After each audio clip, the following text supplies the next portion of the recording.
Vamos para o seguinte, vamos para o 89. O artigo 89 traz... 89 e 90 traz o Conselho da República. E ele diz, o Conselho da República é órgão superior de consulta. Existem dois órgãos de consulta, meus amores, o Conselho da República e o Conselho da Defesa Nacional.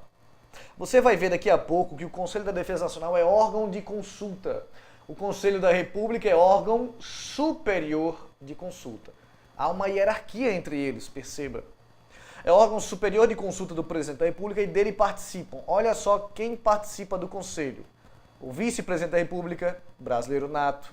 O Presidente da Câmara, Presidente do Senado, brasileiro nato. Líderes da maioria e da minoria da Câmara, líderes da maioria e minoria do Senado. Esses caras não precisam ser brasileiros natos.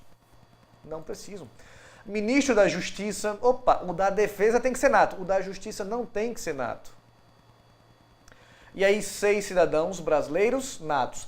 É por causa dessa frase que as bancas às vezes dizem assim, o Conselho da República tem que ser composto só por brasileiros natos. Verdadeiro ou falso? Falso. Falso. O inciso 4, 5 e 6 não tem que ser composto por natos. É graças a essa frasezinha aqui do inciso 7. 6 cidadãos brasileiros natos que confundem muita gente. Todos esses cidadãos, esses 6... eles têm que ter mais de 35 anos, são nomeados pelo Presidente da República, mas desses 6, o Presidente da República escolhe 2, o Senado escolhe 2 e a Câmara escolhe 2. Todos são nomeados pelo Presidente, tá? Mas desses daí, 2 escolhidos pelo Presidente, 2 pelo Senado, 2 pela Câmara. Cada um desses 6 com 3 anos de mandato, proibida a recondução. Mas, Nelson, para que serve o Conselho da República? O artigo seguinte fala isso. O artigo seguinte diz, o Conselho da República serve para quê? Compete ao Conselho pronunciar-se. Olha, é um conselho, né? Ele vai aconselhar o presidente sobre intervenção federal, estado de defesa, estado de sítio. Questões relevantes à estabilidade em as instituições democráticas. E ele fala ainda, o Presidente da República poderá convocar os ministros de Estado, outros ministros, para participar de reunião do Conselho, quando constar na pauta questão relacionada com o respectivo ministério. Então, além do ministro da Justiça, outros ministros podem ser convocados. E o parágrafo 2º diz, a lei regulará a organização e funcionamento desse Conselho, do Conselho da República. Tá, Nelson, mas e o outro conselho? O outro é o da Defesa Nacional. E ele diz, o Conselho da Defesa Nacional é órgão de consulta do presidente. Lembra que o Conselho da República é órgão superior de consulta? Aqui, órgão superior de consulta do presidente da República. E o órgão da Defesa Nacional? O órgão da Defesa Nacional é órgão de consulta do presidente da República. Nos assuntos relacionados à soberania, defesa nacional, né?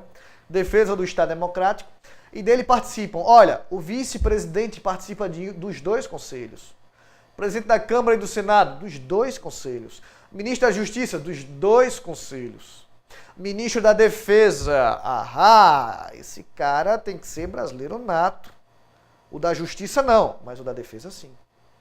Ministro das Relações Exteriores e ministro do Planejamento não precisam ser natos, podem ser, mas não precisam ser. E os comandantes das Forças Armadas, Marinha, Exército e Aeronáutica. Esses caras precisam ser natos, certo? O que mais? Compete ao Conselho da Defesa Nacional opinar nas hipóteses de declaração de guerra. Defesa Nacional, hipótese de declaração de guerra, celebração de paz. Opinar na decretação de estado de defesa, sítio e intervenção federal.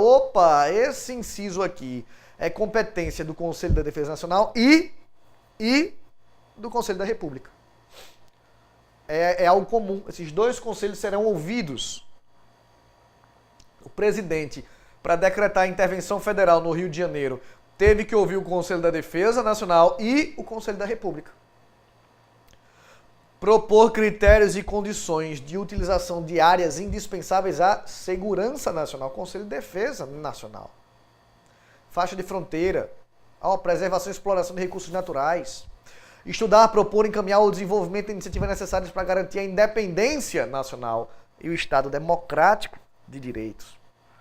e a lei vai regular o funcionamento desses conselhos. Em ambos os casos, o presidente tem que convocar, mas não tem que seguir os conselhos. Para decretar, pegar o exemplo da moda, decretar intervenção no estado do Rio de Janeiro. O presidente Temer teve que ouvir os dois conselhos, porque é intervenção federal, estado de sítio e estado de defesa, é competência dos dois conselhos. Ele teve que ouvir os dois conselhos. É obrigatório ouvir os dois conselhos, mas ele não tem que seguir nenhum dos dois conselhos. Tem que ouvir os conselhos, mas não tem que seguir o conselho. É feito seus pais, é feito pais de adolescente. Tem que ouvir os pais, mas não tem que seguir. Sim, mamãe. Não, mamãe. Certo, mãe. Depois faz tudo o que quer. Por quê? Tem que ouvir os conselhos, mas não tem que ouvir, mas não tem que seguir os conselhos. Os conselhos são só conselhos. Ok? Tá claro isso? Vamos seguir adiante.